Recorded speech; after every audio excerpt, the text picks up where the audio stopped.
السلام علیکم ورحمۃ اللہ وبرکاتہ۔ بسم اللہ الرحمن الرحیم۔ Lesson number 6۔ اسم کو پہچان کر ہم نے اس کی جنس، وسعت اور اعرابی حالت کے بارے میں پڑھا۔ اب ہمیں اسم کا عدد معلوم کرنا ہے۔ کسی بھی زبان میں اسم کی تعداد ظاہر کرنے کے لیے عدد کی صرف 2 قسمیں ہیں، جیسا کہ اردو میں واحد اور جمع، جبکہ عربی زبان میں تعداد ظاہر کرنے کے لیے اسم کی 3 قسمیں ہیں: واحد یعنی سنگولر، تثنیہ ڈوئل یعنی 2، اور 2 سے زیادہ کے لیے جمع۔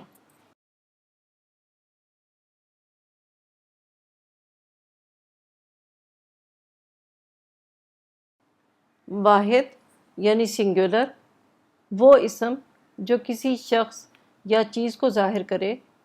چونکہ یہ اصل ہے اس لیے واحد کی کوئی علامت نہیں ہوتی، مثلا الکتاب، مؤمن، جنت، الرسول، شیء، ہدن، الآخرۃ۔ تثنیہ ڈوئل وہ اسم جو 2 چیزوں کو یا 2 شخصوں کو ظاہر کرے۔ کسی بھی واحد اسم کے آخر میں الف نون زیر نی لگانے سے تثنیہ بن جاتا ہے۔ مسلمن سے مسلمانی، جنتن سے جنتانی، عینن سے عینانی۔ ہم ابھی تثنیہ کا اتنا ہی تعارف کروائیں گے کیونکہ قرآن مجید میں اس کا استعمال بہت کم ہے۔ ابھی ہم اپنی پوری توجہ واحد اور جمع اسم کو سیکھنے میں لگائیں گے۔ جمع ایسا اسم جو 2 سے زیادہ افراد یا چیزوں کو ظاہر کرے۔ جمع کے الفاظ بھی واحد ہی سے بنتے ہیں۔ کسی واحد اسم سے جمع بنانے کے 2 طریقے ہیں، ایک باقاعدہ اور ایک بے قاعدہ۔ جمع سالم یہ وہ جمع ہے جس کو بناتے ہوئے واحد کے حروف کی ترتیب، شکل، شیپ سلامت رہتی ہے۔ یہ جمع زیادہ تر صفات کی بنتی ہے، کیونکہ ایک اچھی یا بری صفت جو ایک شخص میں ہو وہ زیادہ لوگوں میں بھی ہو سکتی ہے۔ کیا آپ کو کافر کا مطلب پتہ ہے؟ کافر کون ہوتا ہے؟ جی ہاں، کفر کرنے والا۔ تو کیا صرف کوئی ایک ہی کفر کرتا ہے؟ نہیں، یہ قباحت زیادہ لوگوں میں بھی ہو سکتی ہے۔ تو جمع مذکر سالم بنانے کے لیے واحد مذکر کے آخر میں واو نون کا اضافہ کر دیتے ہیں، تو کافرن سے کافرون۔ اب اور مثالیں دیکھ لیتے ہیں۔ مؤمنون، واو نون ایڈ کریں، مؤمنون بن جائے گا۔ اسی طرح ظالمون، واو نون ایڈ کریں، ظالمون۔ اسی طرح کوئی بھی جمع مذکر سالم لفظ اگر ہمیں قرآن میں ملے تو ہم آسانی سے اس کا واحد بنا سکتے ہیں۔ جیسے مفسدون میں سے واو نون ہٹا دیں تو واحد مفسدن بنے گا۔ ان الفاظ کو معرفہ بنانے کے لیے شروع میں الف لام لگا دیں تو المفسدون بن جائے گا۔ یہ یاد رکھیں کہ یا اور تا سے شروع ہونے والے الفاظ جن کے آخر میں واو نون ہو وہ سب فعل ہیں۔ یہی اچھی یا بری صفت جو ایک مذکر میں ہو وہ کسی مؤنث یعنی عورتوں میں بھی ہو سکتی ہے۔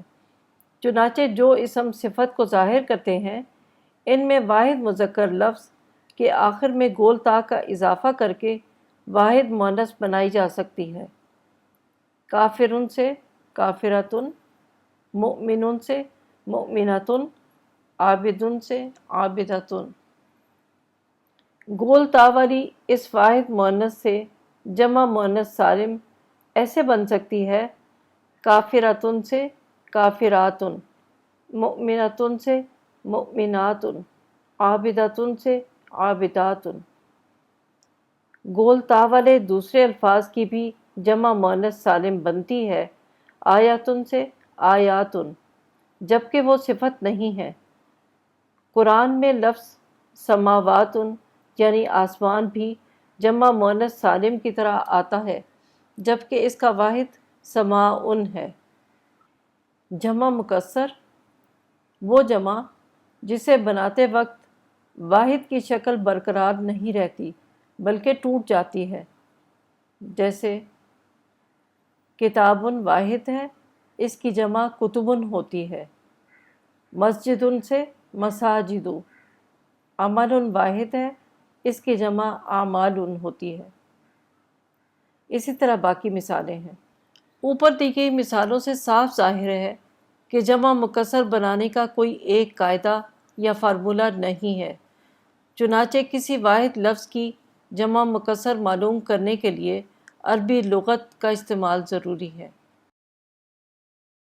اس کے برعکس جمع مذکر سالم ایک فارمولہ سے بنتی ہے۔ قرآن میں اس کا استعمال بھی بہت زیادہ ہے۔ جمع مذکر سالم کے معرفہ اسم شروع میں الف لام کی وجہ سے آسانی سے پہچانے جا سکتے ہیں۔ اسی طرح لفظ کے آخر میں تنوین والے واحد اور جمع الفاظ کو آپ پہلے ہی نیلا رنگ کر کے اسم نکرہ کے طور پر پہچان چکے ہیں۔ اب جمع مذکر سالم کے نکرہ الفاظ کے آخر میں جو نون زبر نا ہے، اس کو بھی آپ نیلا رنگ کر دیں تاکہ تمام نکرہ اسم بھی آئیڈینٹیفائی ہو جائیں۔ جمع سالم کے الفاظ جو مذکر، مؤنث اور نکرہ معرفہ ہیں، ان کی اعرابی حالت اس چارٹ میں دیکھتے ہیں۔ پہلے عدد دیکھتے ہیں۔ مؤمنون واحد ہے، مؤمنون جمع، مؤمنۃ واحد مؤنث اور مؤمنات جمع مؤنث۔ اب اعرابی حالت دیکھتے ہیں۔ حالت رفع، حالت نصب اور حالت جر۔ اس میں ہم نکرہ اور اسم معرفہ کی مختلف اعرابی حالتیں دیکھتے ہیں۔ مؤمنون یہ حالت رفع میں ہے، اس کی علامت مؤمنون کے آخر میں واو نون کا اضافہ ہے۔ حالت نصب یا نون اور حالت جر میں بھی یا نون۔ المؤمنون حالت رفع میں ہے اور جمع مذکر سالم ہے۔ الف لام معرفہ کی علامت ہے۔ نصبی حالت میں المؤمنین، جری حالت میں بھی المؤمنین۔ اب ہم جمع سالم مؤنث کا نکرہ دیکھتے ہیں۔ مؤمنات حالت رفع میں ہے، مؤمنات نصبی حالت ہے اور جری حالت میں بھی مؤمنات ہی رہے گا۔ اسی طرح معرفہ الف لام معرفہ کی علامت المؤمنات حالت رفع، المؤمنات حالت نصب اور جری حالت میں بھی المؤمنات۔ آئندہ لیسن میں ہم اس کے متعلق تفصیل کے ساتھ پڑھیں گے انشاءاللہ۔ سبحانک اللہم و بحمدک اشہد ان لا الہ الا انت استغفرک و اتوب الیک۔ السلام علیکم ورحمۃ اللہ وبرکاتہ۔